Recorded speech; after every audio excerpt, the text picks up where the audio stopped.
RSS के बारे में मैंने यहाँ चैनल में फलादेश किया था कि 2033 के बाद आरएसएस का डिकी शुरू हो जाएगा। 2033 तक ये जो उत्थान है, उड़ान है, 2033 के बाद उनका जो है डाउनफॉल शुरू हो जाएगा। क्योंकि आज ये खबर निकली है, कल कोई और खबर निकलेगी, क्योंकि खबरें बहुत हैं इनके बारे में। आज ये निकल आई है, कल और निकल आई। तो अनवरत जब हैमरिंग होगी किसी चीज पे, तो आखिर कभी ना कभी तो लोग समझेंगे कि क्या गलत हो रहा है, क्या सही हो रहा है। और अगर आरएसएस ऐसा कर रहा है तो फिर इस पे तो नजर और लगाम लगाने की जिम्मेदारी सरकार की है। पहले की सरकारों की भी थी, वो सोए रहे। और अब की सरकार की भी है, इनकी तो छोड़ ही दीजिए। तो इसमें हम क्या कर सकते हैं? आम जन जागे, आम जन समझे, तब कोई बात बनती है। लेकिन इतनी सारी न्यूज आने के बाद भी आपको क्या लगता है जो आरएसएस का या भारतीय जनता पार्टी का समर्थक है वो नाराज होगा? वो तो अपने आप को और मजबूत महसूस कर रहा है। वो अपने आप को और ज्यादा मजबूत महसूस करेगा कि वाह, हम तो 200 साल राज करेंगे अब अगले, क्योंकि सारी चीजें हमारे कंट्रोल में आती जा रही हैं। जी।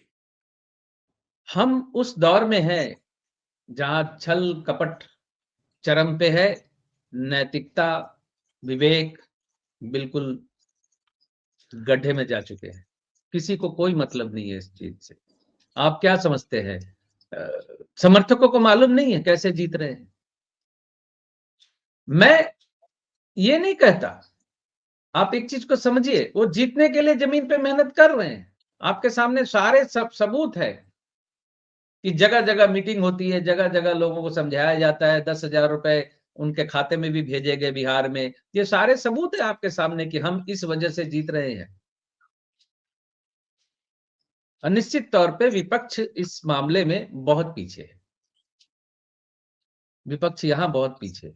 संघ की इस बात पर विपक्षियों को टूट पड़ना चाहिए, विपक्षियों को इस पे आंदोलन करना चाहिए।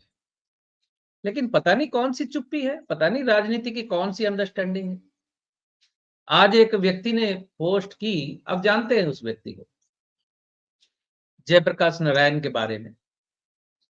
और मैं सहमत हूं इस बात से कि जेपी आंदोलन के बाद इस देश में परमानेंट अराजकता ने लाइसेंस प्राप्त कर लिया। एक लाइसेंस मिल गया अराजकता फैलाने का। और उसमें काफी बौद्धिक बातें हैं इन चीजों में।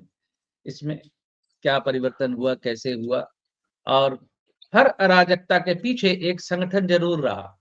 वो इंडिया अगेंस्ट करप्शन आंदोलन हो, रामलीला मैदान में भीड़ हो, हर चीज के पीछे यत्र तत्र सर्वत्र ऑक्टोपस की तरह शाखाएं हैं उनकी।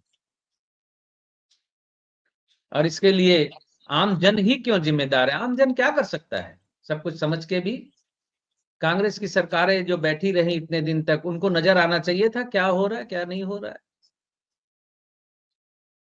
अब आम जनता के पास, या आम जनता को दोष भी देते हैं, कांग्रेसियों ने ट्रोल करना भी शुरू कर दिया है। अभी आपने कहा ना कुछ लोगों के कमेंट आ रहे थे, तो ये इनमें से ज्यादातर कांग्रेसी होंगे। जैसे मैं फलादेश करने बैठा हूं और ये लोग मुझे पैसा भेज रहे हैं फलादेश करने के लिए। इस तरह की स्थिति है यहाँ। जो मान लीजिए 1 मिनट के लिए इनका समर्थक भी है, उसको उसके भी पीछे पड़ जाते हैं। हम क्या कर सकते हैं? आपने क्या किया उस वक्त जब आपके सामने सारी चीजें थी, आपके पास इंफॉर्मेशन थी, आप सत्ता में थे? मैं बोल रहा हूं ना, 90 के मोड से जब तक विपक्ष बाहर नहीं निकलेगा, भारतीय जनता पार्टी को टक्कर विपक्ष नहीं दे सकता। व्यक्तिगत हार जीत का फलादेश तो किया जा सकता है, लेकिन इस वक्त कौन सी राजनीतिक पार्टी जीतेगी ये फलादेश असंभव है। बस एक ही फलादेश करते रहिए, भारतीय जनता पार्टी जीतेगी। देखिए, भारतीय जनता पार्टी जीतेगी, एनडीए जीतेगी। जितने भी ज्योतिषियों ने फलादेश किए थे सब नाच रहे आज। लेकिन मैं एक ज्योतिष के तौर पे आपको कहना चाहता हूं कि ये कोई फलादेश नहीं है, ये हवा हवा का रुख देखकर कुछ भी छोड़ देने वाली स्थिति है। जैसे आपने पिछले हफ्ते कहा था 14 तारीख का कोई प्रश्न कुंडली बनती होगी, उस दिन की कोई कुंडली बनती होगी फलादेश बताने के लिए, मैंने बिल्कुल ना कर दिया कि ऐसा नहीं होता, ऐसा संभव नहीं है। मैं ज्योतिष के नियमों पे बहुत कठोर हूं। बहुत सी बातें नहीं हो सकती। लोगों को लगता है ज्योतिष हर कुछ कर सकता है, ज्योतिष से सब कुछ हो सकता है। नहीं हो सकता। यहाँ तक कि लोग 82 साल के व्यक्ति के बारे में लोग फोन करके पूछते हैं, वो अस्पताल में भर्ती, उनकी तबीयत खराब है, वो ठीक हो जाएंगे ना, घर वापस आ जाएंगे। अरे 82 ईयर ओल्ड व्यक्ति के बारे में आप एक ज्योतिष से ये प्रश्न पूछ ही क्यों रहे हैं? पूछना ही नहीं चाहिए। खैर, उनका अपना प्रेम है अपने व्यक्ति के प्रति, लेकिन प्रैक्टिकली बहुत सी बातें नहीं करनी चाहिए लोगों को। अपनी नैतिकता सब त्याग के चल रहे हैं वहां, तो एक ज्योतिषी क्या कर लेगा, हम क्या कर लेंगे? जी।